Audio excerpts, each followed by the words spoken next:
भारतीय cricket team की हठधर्मी से एशिया कप तनाज़ात का मजमुआ बन गया। पहली बार किसी टीम का ट्रॉफी लेने से इनकार। इंडियन टीम का स्पोर्ट्समैन स्पिरिट की धज्जियां बिखेरते हुए मोहसिन नकवी से ट्रॉफी ना लेने का ऐलान किया तो चेयरमैन पीसीबी भी डट गए। एशिया कप की तकरीब ट्रॉफी दिए बगैर ही खत्म हो गई। मोहसिन नकवी ने सलमान अली आगा को रनर्स अप चेक दिया। एशिया कप की ट्रॉफी मुंतजमीन अपने साथ ले गए।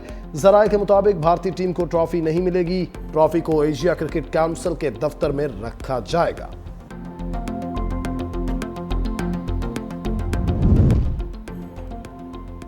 भारत ने खेल की असल रूह को दागदार किया। खेल में जंग को घसीटना भारत की बेबसी को अयां करता है। चेयरमैन पीसीबी मोहसिन नकवी का मोदी को करारा जवाब। कहा, तारीख पहले ही पाकिस्तान के हाथों तुम्हारी जिल्लत आमेज शिकस्त महफूज कर चुकी। कोई क्रिकेट मैच इस अटल हकीकत को मिटा नहीं सकता। भारतीय वजीर आजम को जंग में पाकिस्तान के हाथों इबरतनाक शिकस्त का दर्द आज तक नहीं भूला।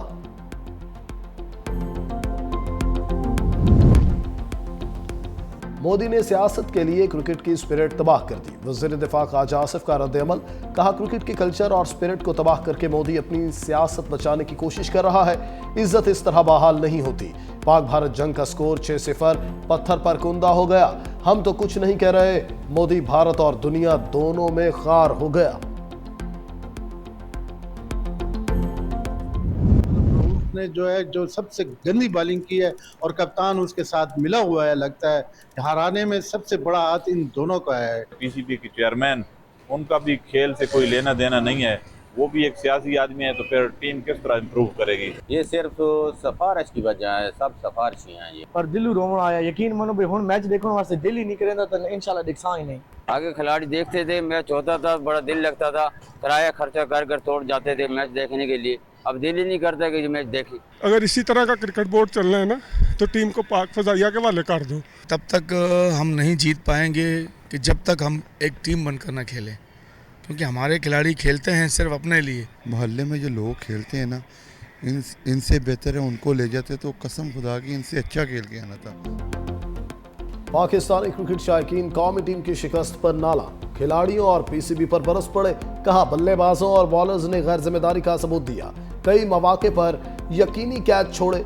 टॉप ऑर्डर के बाद बल्लेबाजों ने भी गैर जिम्मेदारी दिखाई। शायकीन का बाबर आजम और मोहम्मद रिजवान को टीम में शामिल करने का मुतालिबा।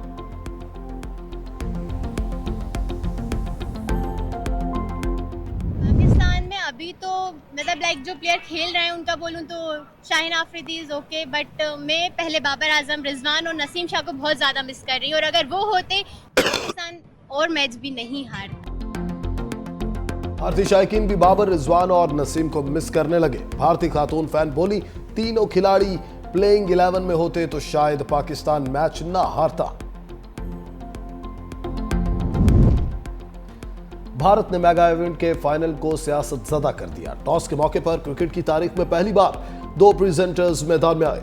पाकिस्तानी कप्तान सलमान अली आगा से पाकिस्तानी प्रेजेंटर और सूर्या कुमार यादव से भारतीय प्रेजेंटर ने बात की। भारतीय हठधर्मी के बायस दोनों कप्तानों का ट्रॉफी के साथ फोटो शूट भी ना हुआ।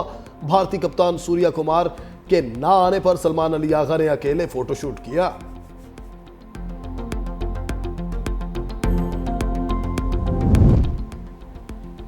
असल ट्रॉफी न मिलने पर भारतीय खिलाड़ियों की फर्जी ट्रॉफी के साथ तस्वीर। अभिषेक शर्मा और शुभमन गिल ने सोशल मीडिया पर फर्जी ट्रॉफी के साथ तस्वीर शेयर कर दी। शायकीन क्रिकेट की जानिब से कड़ी तनकीद। कहा, जब असल ट्रॉफी नहीं मिली तो फर्जी तस्वीर बनाकर क्या साबित करना चाहते हो।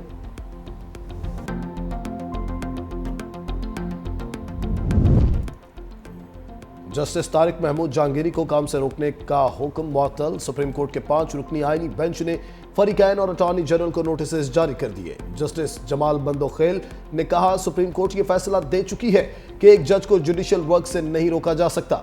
इस्लामाबाद हाई कोर्ट ने जस्टिस तारिक जहांगीरी को जुडिशियल वर्क से रोकने का हुक्म दिया था। जस्टिस अमीनुद्दीन खान की सरबराही में 5 रुकनी आईनी बेंच ने समाअत की। समाअत के लिए सुप्रीम कोर्ट पहुंचने वाले justice Tariq Mahmood Jahangiri, justice Mohsin Akhtar Kayani, justice Babar Sattar, justice Sardar Ejaz Ishaq Khan और जस्टिस समन रिफत वापस चले गए। अभी जो न्यूयॉर्क का और वाशिंगटन का विजिट था वो बहुत ही मुफीद था और बहुत कामयाब था। सदर ट्रंप से मुलाकात के बाद अब पाक अमरीका ताल्लुकात मजीद मजबूत होंगे। वज़ीर आज़म शहबाज शरीफ का आज़म लंदन में समंदर पार पाकिस्तानियों सहाफ़ियों से खिताब। कहा वाशिंगटन में अमरीकी सदर से मुलाकात इंतहाई मुफीद रही। ट्रंप की ज़ेर सदारत इजलास में 6 मुस्लिम ममालिक के रहनुमाओं ने शिरकत की। इजलास के जल्द मुस्बत नताइज सामने आएंगे। मार्का हक में अफवाज पाकिस्तान ने दुश्मन को मुंह तोड़ जवाब दिया। दहशतगर्दी एक बार फिर सर उठा रही है। सिक्योरिटी फोर्सेज दहशतगर्दी के खात्मे के लिए पुरअज़्म हैं। फितना अल खारिज के खिलाफ पाक फौज की कुर्बानियों को हमेशा याद रखा जाएगा। यूएन ने इजलास में पाकिस्तान का बेहतरीन मुकदमा पेश किया। कश्मीर का मुकदमा भी अक़वाम मुत्तहिदा में लड़ा। गजा में 64,000 से ज़ायद बेगुनाह बच्चों, नौजवानों, बुजुर्गों और खवातीन को शहीद किया गया। ऐसा जुल्म हमने पहले कभी नहीं देखा। दुआ है गजा में जल्द अज जल्द इस जुल्म का खात्मा हो। वज़ीर आज़म शहबाज शरीफ की पाकिस्तान हाई कमीशन लंदन आमद पर इस्तकबाल के लिए रेड कार्पेट बिछाया गया।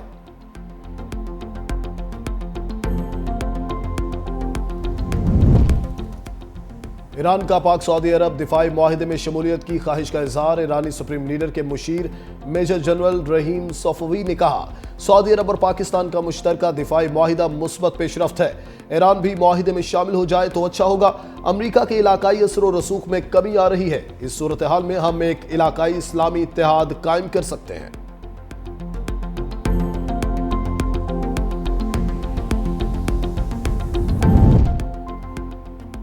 सऊदी अरब के बाद कई ममालिक पाकिस्तान के साथ दिफाई मुआहिदा करना चाहते हैं। नायब वज़ीर आज़म व वज़ीर ख़ारजा इसहाक़ डार की लंदन में पाकिस्तानी हाई कमीशन के बाहर गुफ्तगू। कहा, पाकिस्तान ने मार्का हक में अपनी दिफाई कुव्वत साबित की। अब मुआशी ताकत बनने का वक्त है। पाकिस्तान और सऊदी अरब के मुआहिदे में दोनों मुल्कों का फायदा है। किसी मुल्क को इस मुआहिदे पर तहफ़्फ़ुज़ात नहीं। मुआहिदे के तहत किसी एक मुल्क के खिलाफ जारहियत को दोनों मुल्कों के खिलाफ जारहियत तस्वुर किया जाएगा।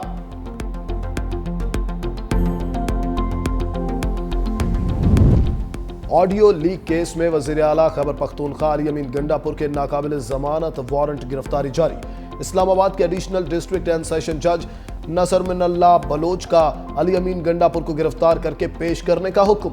अली अमीन गंडापुर के साथ नामजद शरीक मुल्जिम अदालत में पेश। मजीद समाअत 5 नवंबर तक मुलतवी। दूसरी जानिब वज़ीर आला KP अली अमीन गंडापुर बानी PTI से मुलाकात के लिए अडियाला जेल पहुंच गए।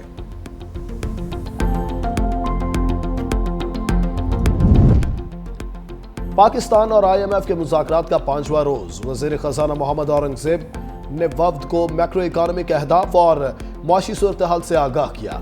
टैक्स महासिल, मालियाती कारकर्दगी पर भी ब्रीफिंग। IMF वफ्द से सूबाई हुकूमतों के नुमाइंदगान की मुलाकात भी शेड्यूल। बजट सरप्लस और ज़रई इनकम पर टैक्स वसूली का मामला ज़ेर बहस आएगा। IMF को पाकिस्तान में हालिया सैलाब से होने वाले नुकसानात बारे बताया जाएगा।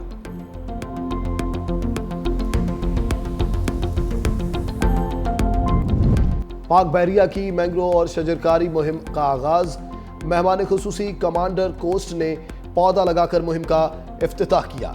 मैंग्रोव और शजरकारी मुहिम के दौरान बिन कासिम और घारों में पौधे लगाए जाएंगे। मेहमान खुसूसी ने कहा, शाह बंदर से जेवानी तक 87 लाख पौधे लगाए जा चुके हैं। शजरकारी मुहिमात के जरिए मुकामी आबादी के लिए रोजगार के मौके भी खातिर खा इजाफा हुआ। हमारे पास मशरिक़ वस्ता में अजीम बनने का हकीकी मौका है। सब पहली बार किसी खास मकसद के लिए यकजा हैं। हम ये काम मुकम्मल करके रहेंगे। सदर ट्रंप का इस्राएली वज़ीर आज़म नेतन्याहू से मुलाकात से काबिल दावा। कहा, मशरिक़ वस्ता में अज़मत हासिल करने का नायाब मौका है। सब तैयार हैं। हम मशरिक़ वस्ता में अज़मत हासिल करके दिखाएंगे।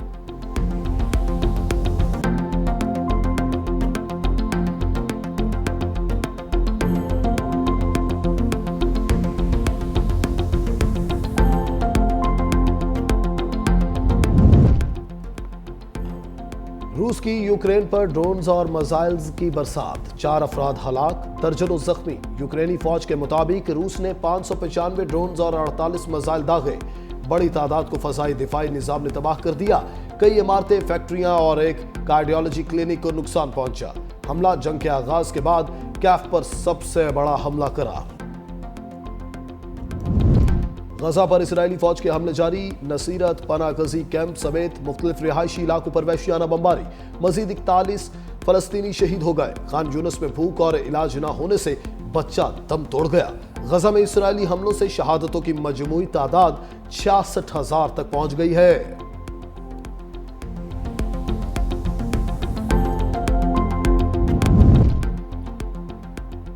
गजा की नाकाबंदी तोड़ने के लिए ग्लोबल स्मूथ फ्लोटीला रवां-दवां। काफिले में शामिल साबिक पाकिस्तानी सेनेटर मुश्ताक अहमद ने वीडियो पैगाम में कहा, फ्लोटीला बैनुल अक़वामी पानियों में है, आखिरी 3 रोज का सफर शुरू हो चुका, तमाम शुरका पुरअज़्म है, गजा पहुंच कर रहेंगे। हुकूमत पाकिस्तान फ्लोटीला को तहफ़्फ़ुज़ देने के लिए भरपूर मुहिम चलाए।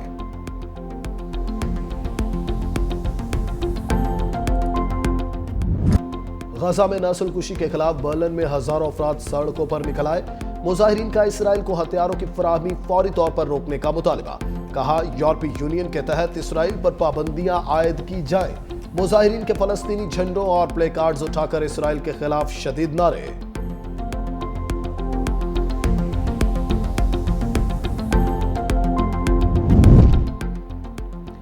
सफाक इसराइल के खिलाफ बाइकआउट तहरीक जोर पकड़ गई। इटली की मशहूर साइकिल रेस जेरो डील एमिलिया में इसराइली टीम की शिरकत रोक दी गई। यूरोपीय फुटबॉल की तंजीम यूएफा और यूरोविजन सिंगिंग कॉन्टेस्ट में भी इसराइल के बाइकआउट पर वोटिंग की तैयारियां।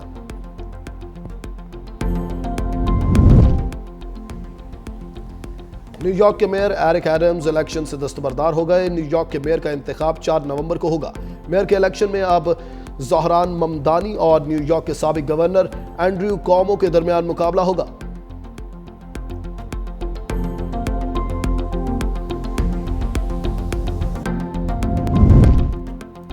बैंकॉक के बॉक्सिंग रिंग में भारत रुस्वा। पाकिस्तान के समीर खान आलमी चैंपियन बन गए। समीर खान ने भारतीय हरीफ बंटी सिंह को नॉकआउट करके यूथ वर्ल्ड वेट का आलमी टाइटल अपने नाम किया। समीर खान ने कामयाबी को पाक फौज और पाक फौज के शोहदा के नाम कर दिया।